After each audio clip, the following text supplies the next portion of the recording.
Bueno, y vamos por último con 3 apuntes muy breves sobre errores que veo que se cometen al comenzar a ganzuar multipunto y que pueden traducirse en frustración. El primero de ellos sería, no debería de cometerse porque es el mismo que se comete en serreta, y si sabéis ganzuar serreta ya deberíais de daros cuenta, pero veo que sucede. El primero sería la colocación del tensor. Es habitual colocar el tensor en esta posición, y en posiciones como esta lo que puede pasar es que el tensor en esta parte de aquí se esté clavando en el cuerpo y esté entorpeciendo el giro. En realidad no estemos haciendo la fuerza de giro que necesitamos para ganzuar la cerradura. Si una cerradura os da problemas, es mucho mejor pasar a una colocación del tensor que esté lejos del cuerpo y nos permita estar seguros de que estamos haciendo tensión correctamente en el rotor. Esa sería una de ellas. Bien, en segundo lugar, quería comentaros acerca de cerraduras que, como en este caso tienen muy poco espacio junto a los pernos para trabajar y mucho espacio libre en el bocallave en el otro lado de los pernos. Lo que va a suceder es que cuando intentamos trabajar desde aquí no podemos porque se engancha la ganzúa, tocamos los pernos de manera obligatoria, eso no deberíamos de hacer. Entonces decidimos trabajar desde el lado más abierto y lo que nos sucede es que no tenemos ningún punto de apoyo, ninguna referencia, no sabemos si estamos encima del perno o desplazados a un lateral del perno, no sabemos exactamente lo que estamos tocando. En ese caso no es adecuado utilizar un tensor corto como este, porque no nos da un punto de apoyo más que para tocar los dos primeros pernos. Cuando estamos más adentro, aquí nos podemos apoyar, pero cuando estamos más adentro en el bocallave no sabemos si nos desplazamos o no. Es más adecuado, os facilitará muchísimo la tarea de ganzuado utilizar un tensor muy largo como este, que ocupa toda la longitud del bocallave y os da un punto de apoyo para tocar los pernos en toda la longitud. Os da un punto de referencia. Sabéis que si pegáis el cuello de la ganzúa al tensor, estáis a una distancia siempre constante de los pernos. Los tocáis con precisión. Utilizad este tipo de tensores con bocallaves muy abiertos que os dejan sin puntos de referencia. Bien, vamos por último con el mayor error que veo yo que se comete a la hora de empezar en multipunto en el manejo de spool.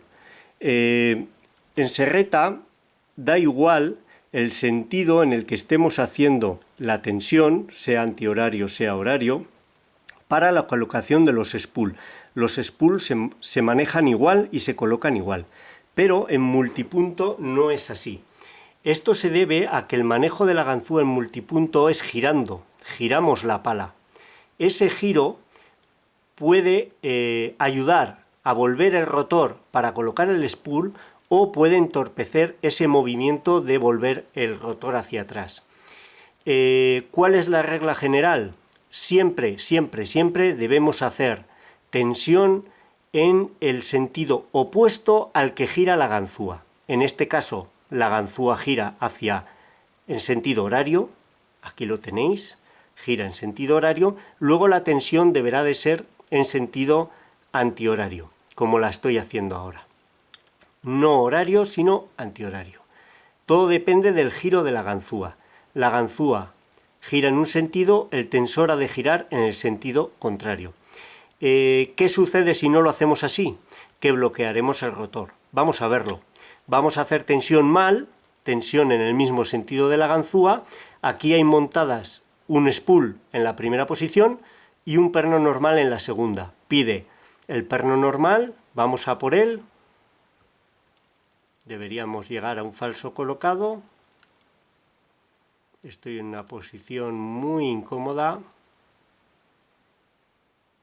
para no tapar el bocallave. Ahí está. He colocado el segundo, caemos en un falso colocado, muy pronunciado, espero que se vea bien. Y ahora vamos a intentar colocar el spool. Lo presiono y llega un momento que se queda bloqueado. He soltado el tensor, si os fijáis. Aunque haga tensión, el spool se ha quedado bloqueado y no baja más. No nos deja colocar el spool. Tendríamos que volver hacia atrás manualmente y perderemos el resto de pernos. ¿Cuál es la diferencia con hacerlo bien?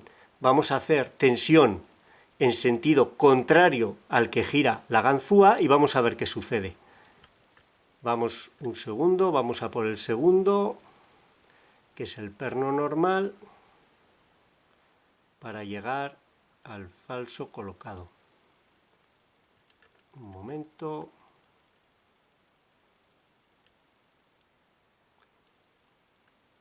Estoy en una postura muy mala. Ahí está, hemos llegado a un falso colocado. Y ahora, si os fijáis, el sentido en el que va a girar la ganzúa provoca una presión. Esa presión hace girar el rotor hacia donde a nosotros nos interesa. Comprimimos el perno, gira el rotor, le ayudamos a girar con la ganzúa. El giro de la ganzúa es el que nos conviene para que gire el rotor y colocamos el spool sin ningún tipo de problema. Es así como hay que ganzuar spool. Vamos a hacerlo de nuevo. Vamos a por el perno normal. Disculpad que os tape, solo estoy colocando un perno normal. Ahí está, llegamos al falso colocado, esta es la posición que nos interesa, y ahora, al intentar colocar el spool, nuestra ganzúa gira así, gira en sentido horario, al contrario que el tensor, y eso nos ayuda a vencer al tensor y a conseguir una posición vertical que coloca el spool. Vamos a hacerlo de nuevo mal para que veáis la diferencia. Si hacemos tensión en el mismo sentido, como no se debe hacer, lo que sucede es, vamos al falso colocado, llegamos al falso colocado, ahí lo tenéis, aparentemente es lo mismo, pero ahora cuando comprimamos el primer perno, llega un momento en el que podemos soltar el tensor. Estoy haciendo pulsiones y veis cómo se mueve el tensor, pero no avanza. Está bloqueado aquí. Ese vértice se ha bloqueado ahí y no quiere avanzar. Cuando tenemos 4 spool en juego, nos va a impedir abrir la cerradura. Este es el error más común. Recordad, haced siempre tensión en sentido contrario al giro de la ganzúa. La que manda es la ganzúa. Mirad en qué sentido giráis la ganzúa y hacéis tensión en sentido contrario. Bueno, esto es lo que os quería contar. Espero que os sea útil. Muchísimas gracias por vuestro tiempo y hasta la próxima.